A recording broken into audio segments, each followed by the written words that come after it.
luego de que falla el ventrículo izquierdo. Y entonces ya no solamente es falla ventricular izquierda, es falla de ventrículo izquierdo y ventrículo derecho, que se llama falla cardíaca congestiva.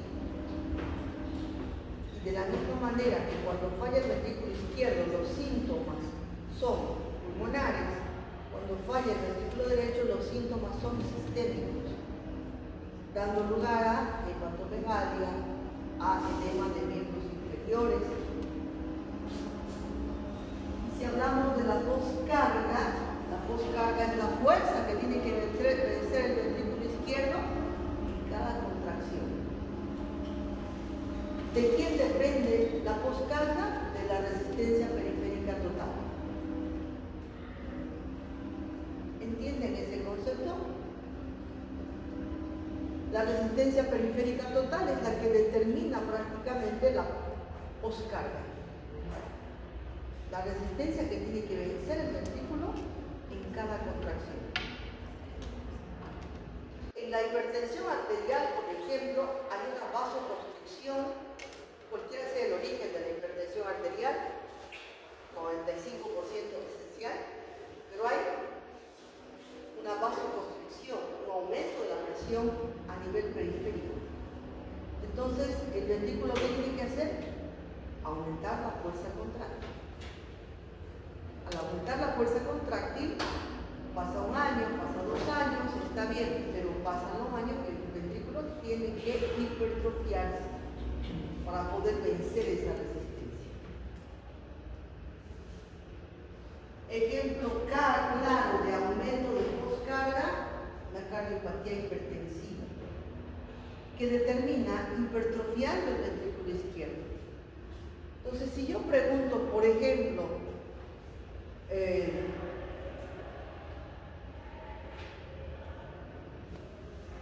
¿qué tipo de insuficiencia o cómo está la poscarga en la hipertensión arterial? Es fácil decir, la poscarga está aumentada. Y si les pregunto, ¿cómo está la fuerza de contracción del ventrículo izquierdo en la hipertensión arterial? Tiene que estar aumentada. ¿Qué tipo de trastorno ocasiona en el músculo cardíaco una hipertensión arterial o un aumento en la resistencia periférica total o un aumento en la poscarga? Ocasiona una hipertrofia concéntrica. Y si les pregunto, ¿cuál es la por ejemplo, qué tipo de la isquemia del músculo cardíaco en una cardiopatía hipertensiva? ¿Es una isquemia verdadera o es una isquemia relativa? Relativa, ¿verdad?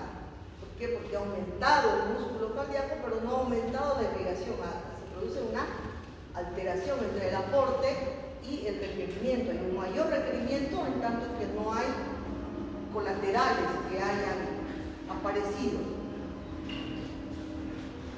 El gasto cardíaco depende también del volumen sistólico, la frecuencia cardíaca y de la fuerza contráctil, ¿no? A un bajo volumen sistólico, bajo gasto cardíaco. Un aumento de la frecuencia cardíaca mantiene un adecuado gasto cardíaco hasta cierta frecuencia cardíaca.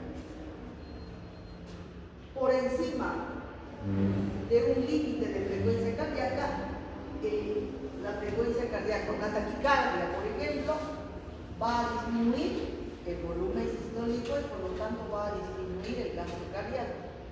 Lo mismo, si la frecuencia cardíaca baja, el gasto cardíaco también va a bajar. Y obviamente también depende de la fuerza de contractilidad. El volumen sistólico depende de la presión arterial media, la fuerza de contracción del ventrículo izquierdo, el volumen telediastólico y la ley de Frank-Starling. La ley de Frank-Starling es fundamental para saber que el corazón es un músculo que responde adecuadamente a diferentes modificaciones del volumen, pero hasta cierto límite. Y la frecuencia cardíaca, que va a depender principalmente del sistema nervioso simpático y parasimpático a través de los neurotransmisores, adrenalina, noradrenalina, que van a determinar aumento de la frecuencia cardíaca o disminución de la frecuencia cardíaca, aumento de la fuerza contráctil o disminución de la fuerza contráctil. Conceptos que tienen que recordar: qué es gasto cardíaco, volumen sistólico, trabajo sistólico, contractilidad, frecuencia cardíaca, volumen diastólico final, presión venosa central y resistencia periférica total. Todos esos conceptos tienen que tenerlos clarísimos, entendidos, pero no de memoria, porque esto se puede razonar. La precarga es la longitud del músculo cardíaco al comienzo de la contracción. El ventrículo se llena y se va dilatando. Durante la diástole va recibiendo sangre y las fibras se van distendiendo. Pero como son fibras musculares, son fibras elásticas. El distenderse no es su posición normal. Tienen que contraerse. Se contraen por la interdigitación de las fibras de actina y miosina, que dependen de diversos factores, principalmente calcio, sodio y potasio. Entonces, la longitud de estiramiento ejerce una presión dentro de la cavidad ventricular que va a terminar dando una contracción. A mayor distensión, mayor fuerza de contracción. Al mismo tiempo que se distiende, también se adelgaza la pared miocárdica y vuelve a recuperar el grosor normal en cada sístole para volver a distenderse. Entonces, a mayor volumen diastólico, mayor presión, aumento de la tensión de la fibra miocárdica, disminución de la pared ventricular, mayor fuerza de contracción. Está directamente relacionada a la ley de Frankenstein.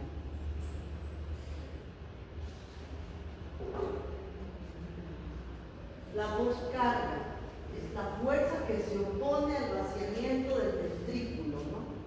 Es la fuerza que tiene que vencer el ventrículo izquierdo en cada sístole para enviar un volumen de sangre a la circulación sistémica. El indicador de poscarga es la resistencia periférica total.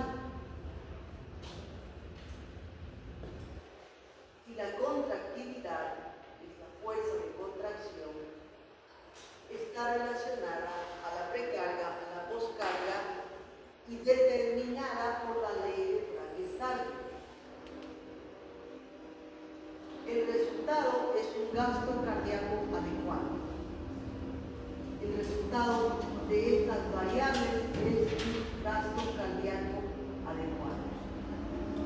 Entonces, el gasto cardíaco está determinado por la frecuencia, el volumen, y el volumen por la precarga, la poscarga y la fuerza de contracción. Conceptos que tienen que tener bien claritos.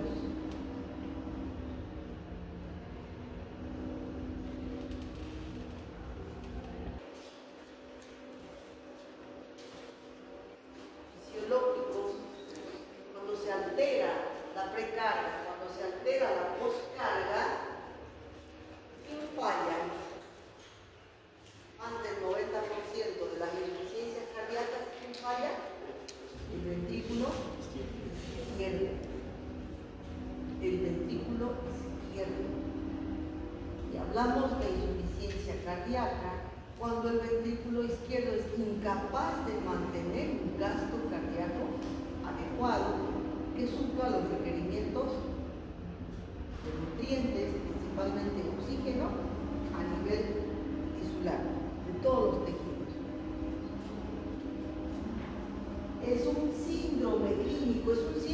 porque tiene un conjunto de signos y síntomas que cuando están presentes decimos, es una insuficiencia ventricular izquierda o es una insuficiencia cardíaca congestiva. Es un síndrome que tiene característicos signos y síntomas que cuando están presentes, indudablemente uno puede hacer un diagnóstico de insuficiencia cardíaca. Esta falla o disminución del gasto cardíaco dependiente del músculo cardíaco es dependiente de un trastorno estructural, por ejemplo, hipertrofia o dilatación. En la hipertrofia el músculo está engrosado, en la dilatación está adelgazado. En la hipertrofia la cavidad en sí disminuye de capacidad de diámetro. No se puede dilatar, se altera la precarga. Se altera la precarga que es baja. Se altera la precarga que es baja y el volumen sistólico y el gasto cardíaco están disminuidos. ¿Qué tipo de alteración nos da una hipertrofia? ¿Qué tipo de insuficiencia cardíaca? ¿Qué parte del ciclo está alterada? ¿Sístole o diástole? Diástole, ¿verdad? Porque no hay espacio, el ventrículo está tan engrosado que la cavidad en sí es muy pequeña para un volumen que vacía la ventrícula izquierda. Tiene una fuerza contráctil poderosa con un volumen disminuido. En cambio, cuando hay una dilatación, más bien una cardiopatía dilatada, ejemplo, una miocardiopatía chalásica, hay más bien aumento de volumen, pero disminución de la fuerza contráctil. El corazón como músculo puede estar indemne, puede estar normal, pero puede haber falla ¿en qué? En el sistema de conducción. En el sistema de conducción. Y si hay falla en el sistema de conducción, va a haber una arritmia, ¿verdad? Arritmia significa que hay una alteración de la frecuencia cardíaca. Y la frecuencia cardíaca normal es fundamental para tener un adecuado gasto cardíaco. Es importante recordar que en la insuficiencia cardíaca primero falla el ventrículo izquierdo y como consecuencia de una falla en el ventrículo izquierdo va a fallar el ventrículo derecho.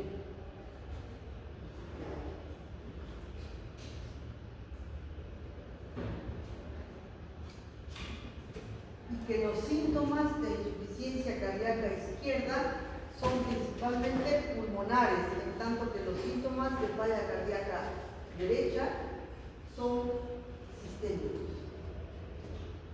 Fisiopatológicamente este cuadro resume todo lo que debieran ustedes saber. Aquí en este cuadro todo lo que debieran saber de la insuficiencia cardíaca.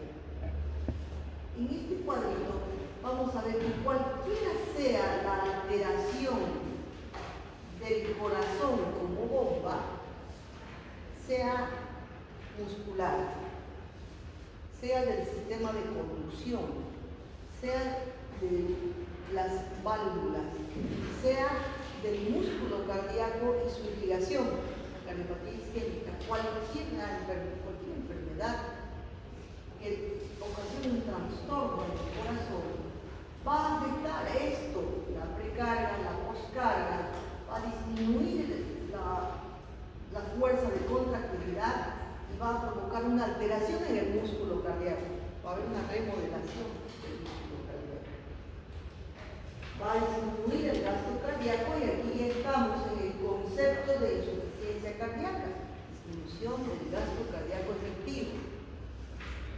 Y dependiendo del ventrículo que falle, habrá síntomas pulmonares o síntomas sistémicos, y cuando fallan los dos, habrá síntomas pulmonares y sistémicos. Entonces, en una insuficiencia cardíaca habrá síntomas de disnea, fatiga, entendida como falta de fuerza o falta de energía muscular, dificultad respiratoria, diaforesis, alteración de la presión arterial, edema, poliuria, y aquí ya estamos con los signos francos de una insuficiencia cardíaca. De ahí podemos diferenciarlos entre síntomas de insuficiencia cardíaca izquierda y derecha. La aparición de estos síntomas ante la disminución del gasto cardíaco siempre activa mecanismos de compensación. Si pensamos en mecanismos de compensación, son mecanismos que intentan mejorar la falla ventricular derecha o mejorar la falla ventricular izquierda. Esos mecanismos de compensación pueden mejorar, para eso se activa fisiológicamente, para eso es la presencia de sistemas de retroalimentación, pueden mejorar por un tiempo, unos meses, unos días, puede mejorar, pero luego esos mismos sistemas de compensación van a dar lugar a un empeoramiento de la insuficiencia cardíaca. Estos mecanismos compensadores deben recordarlos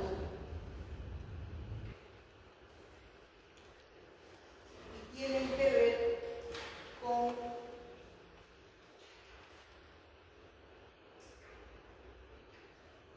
una mayor actividad simpática. ¿A través de qué? Aumenta la adrenalina, que va a aumentar la frecuencia cardíaca. Como hay un bajo gasto, el corazón entiende que aumentando la frecuencia va a suplir esa disminución del gasto cardíaco, como que inicialmente sí lo hace. El paciente, cuando empiezan a aparecer los síntomas con los mecanismos compensadores, mejora temporalmente. Pero un corazón taquicárdico no puede mantenerse toda la vida taquicárdico, finalmente va a fallar. También se libera noradrenalina. ¿Qué hace la noradrenalina? Es básicamente vasoconstrictor, aumenta la resistencia periférica total. Aquí entonces ustedes ya pueden pensar cómo un corazón en el que la poscarga, que es un componente fundamental del gasto cardíaco, va a mantenerse aumentada permanentemente. Es decir, un mecanismo de compensación termina agravando la insuficiencia cardíaca. Inicialmente la mejora, pero luego empeora. Hay liberación o activación del sistema renina-angiotensina. A nivel periférico, los receptores no saben por qué, pero hay hipoxemia al bajo volumen, hay hipoperfusión. Nuestro sistema, nuestros mecanismos de compensación entienden que hay que aumentar el volumen. Entonces se activa el sistema de renina-angiotensina-aldosterona y el producto final de la activación del sistema renina-angiotensina-aldosterona es el aumento, la retención de sodio y el aumento de volumen. Si aumenta el volumen intravascular, va a haber un aumento en la precarga. En un corazón que ya está fallando, el aumento de la precarga es más bien un factor que va a agravar la insuficiencia cardíaca.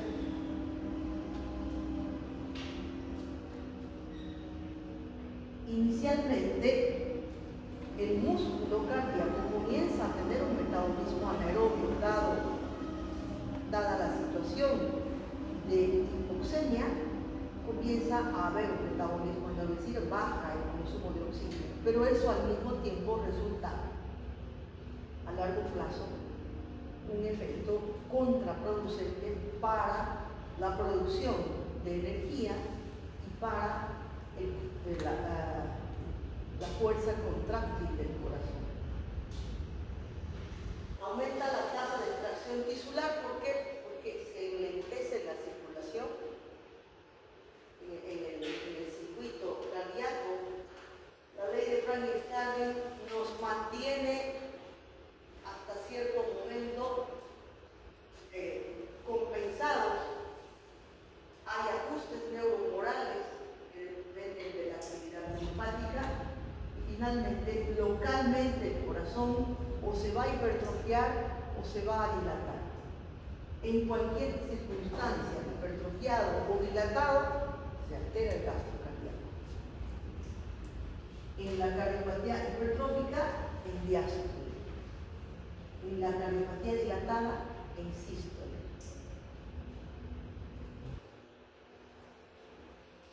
Entonces,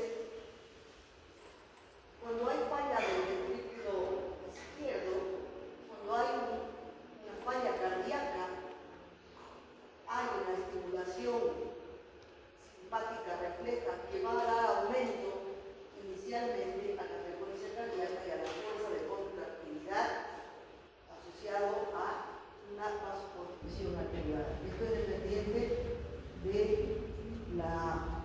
del aumento de adrenalina y noradrenalina. Situación que no se puede mantener. El corazón no puede vivir taquicárdico y con vasoconstricción. No es, fisiológicamente no es. Igual el sistema renina angiotensina va a dar lugar a un aumento en la precarga y un aumento en la postcarga, lo cual va a terminar agravando la insuficiencia cardíaca. Lo mismo la alteración del metabolismo anaerobio, la tasa de extracción de oxígeno, la ley de Frankenstein que va a determinar una fuerza de contracción hasta que haya una ruptura de las fibras de los espacios de interdigitación de actina y miosina y ya no vuelva a recuperar su posición normal y la fibra miocárdica vaya dilatándose o hipertrofiándose de acuerdo a la lesión.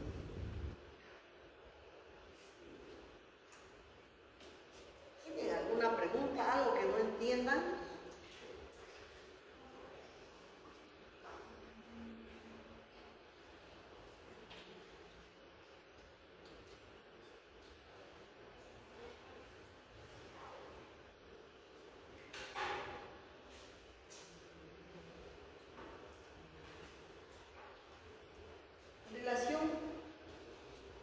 Patología de las enfermedades pulmonares o los trastornos pulmonares, esta es una diapositiva que también es muy importante. Esta diapositiva nos muestra los espacios que tienen que estar indemnes para que haya difusión. Y son los espacios donde puede haber patología. Hasta antes de aquí, que tenemos las vías de conducción. Pero una vez el oxígeno o el CO2 llega, el oxígeno llega aquí hasta el epitelio alveolar, tiene que atravesar todos estos espacios para llegar hasta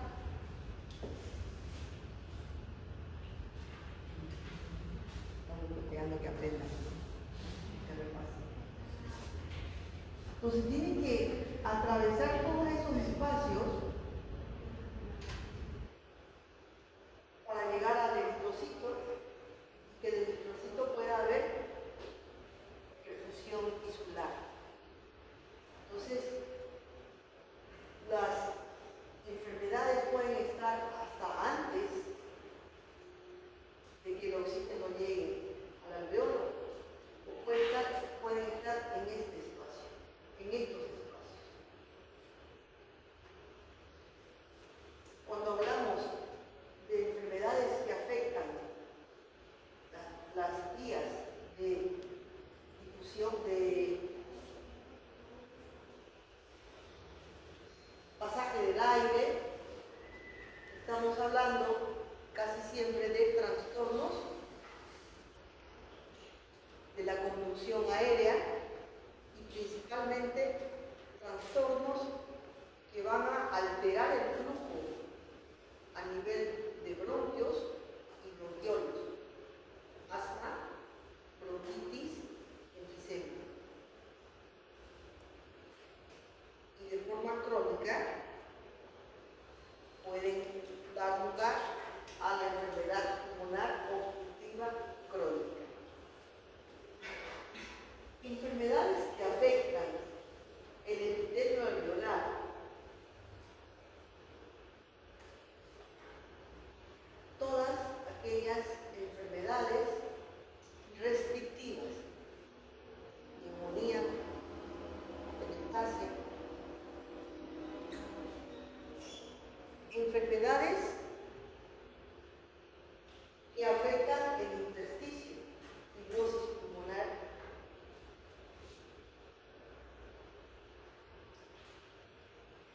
enfermedades que afectan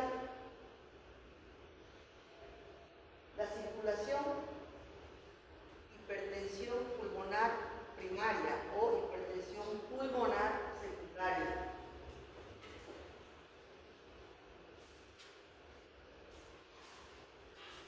De forma secundaria, cualquiera de estas enfermedades van a afectar la viscosidad plasmática debido al enlentecimiento circulatorio y el aumento de los compensadores de la cantidad de glóbulos rojos. Entienden que una insuficiencia de enfermedad pulmonar crónica, insuficiencia respiratoria crónica, va a haber aumento de glóbulos rojos, porque es un mecanismo compensador de la hipoxemia. Y eso, igual que la insuficiencia cardíaca, es un mecanismo compensador que va a terminar más bien provocando una mayor hipoxemia.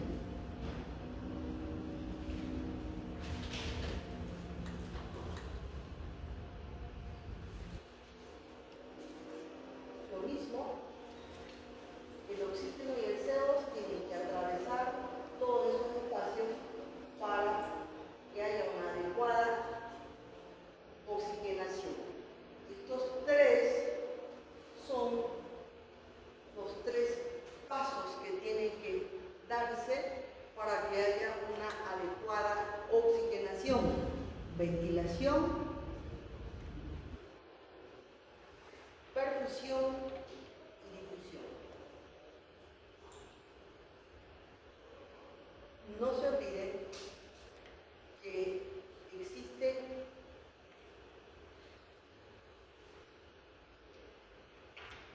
esto es fundamental entender también, ¿no? La compliance y la elasticidad. Características de todo lo que constituye el sistema respiratorio, desde los músculos extra que están fuera del pulmón, el parénquima pulmonar, que son capaces de distenderse, pero al mismo tiempo tienden a recuperar su posición normal a través de estas dos características: la compliance y la elasticidad o elastancia. El pulmón siempre tiende a recuperar su posición normal, y su posición fisiológica normal es esa tendencia hacia el colapso. ¿Quién evita el colapso? El surfactante. Pero además es el mismo mecanismo de insuflación natural, normal, que permite que el alveolo nunca se vacíe completamente.